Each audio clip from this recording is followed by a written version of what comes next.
Today, the holiest of days, June 2nd, 2019 marks the 30th anniversary of Dead Poets Society. Rose, you're doing another video about Dead Poets Society? Yep, and I'm doing it on my front-facing camera no less, so God help us. By the way, if you catch a gander of this, don't worry, I just do a lot of heroin. I know I rag on this movie a lot, but I figured that for this special occasion I would talk about why Dead Poets Society is so special to me, why it has ingrained itself in my soul, fused itself to my very being, so that I may never escape it. The first time I watched Dead Poets Society, it was because it was gonna be off of Netflix, and I'm a film major, so I feel obligated to watch any movie that's critically acclaimed, and it was not at all what I was expecting. First off, from the title alone, I literally thought it was gonna be like a movie about dead poets in heaven, or hell. A lot of them were gay, you know.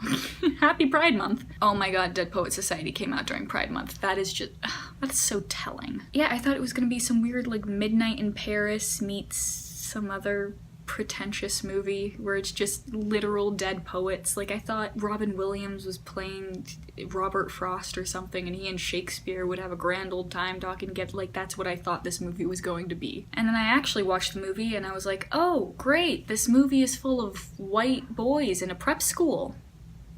My favorite. Can't wait for that toxic masculinity, woo! Yeah, I thought this movie was just gonna be a bunch of boys being assholes, and that's not what it turned out to be at all, obviously. The first indication that I had that this wasn't the movie I thought I was watching, aside from Mr. Keating's first lecture and how the boys kind of like take it seriously and take it to heart and don't really scoff at it, is when the boys are in study hall and Knox walks in after meeting Chris Danbury. No.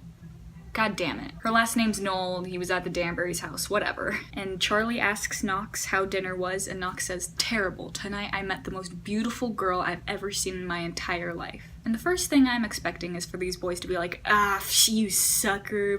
Girls, what's a girl? You're already whipped and you're not even dating her, loser. But instead of that, Neil just looks at him, dreamy-eyed, and he's like, are you crazy? What's wrong with that? And I was like, wait, this guy, they're friends with this guy and he has like romantic whims and they're encouraging it? Not that Knox could, you know, use more encouragement, but you know, it's still sweet. And then, I mean, pretty much anytime Neil ever did anything, and also Todd, they're my boys, they're my sweet sunshine baby boys, and they deserve so much better. Yeah, the very second I fell in love with Neil, the instant I pinpointed him as my favorite, the very moment I adopted him as my son, my brain went,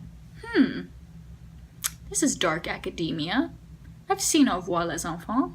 I know the general plot of Spring Awakening. I hope Neil doesn't die.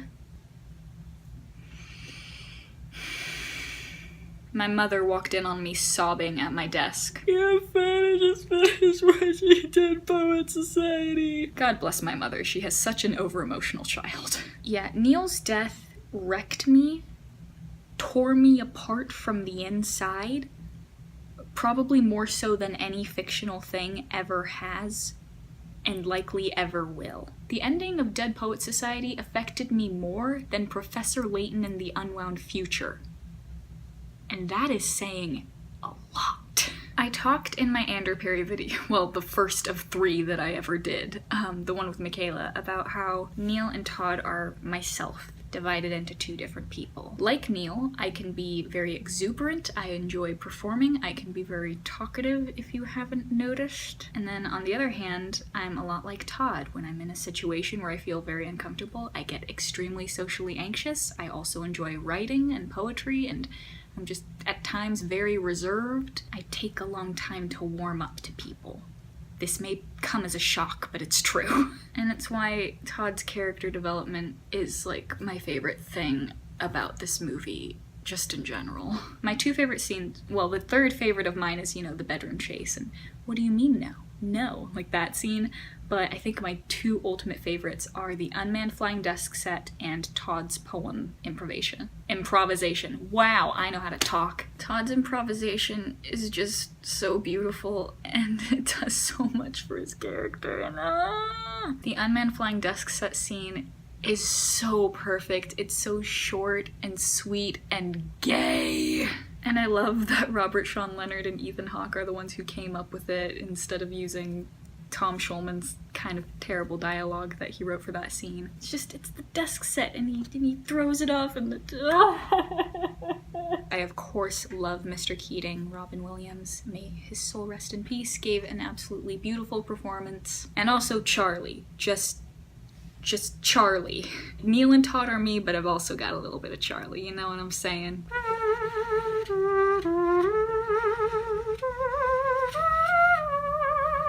What a stud. Also, because this movie is complete and total quote porn, I thought I'd give a couple of my favorite quotes. Oh, your parents collect pipes? That's really interesting. Mr. Anderson thinks everything inside of him is worthless and embarrassing.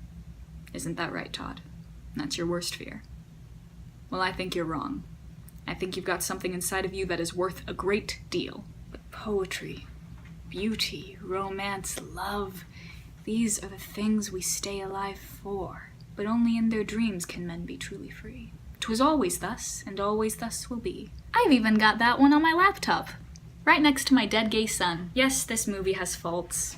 Knox being a main one, the ending being a main one, but it's always going to mean a lot to me. I'm sorry if you can hear the rain right now. This movie's always going to be very, very important to me. It's always going to be in my top 5 most important movies to me personally. And also, yes, it does mean a lot to me because I see a lot of gay coding in it, and because of the relationship between Todd and Neil, and also the rest of the guys. But you know, even if it's not true, even if it's not what anybody intended or what anybody would agree with, you know, they're still such my soft boys who just want to read poetry in a cave in the middle of the night. They're all just so sweet and smart and deserve so much love, and I am here to give it to them. Anyway, this wasn't a very fresh or organized video, and it has been a while since I posted, sorry. I've been busy. Anyway, love you very much.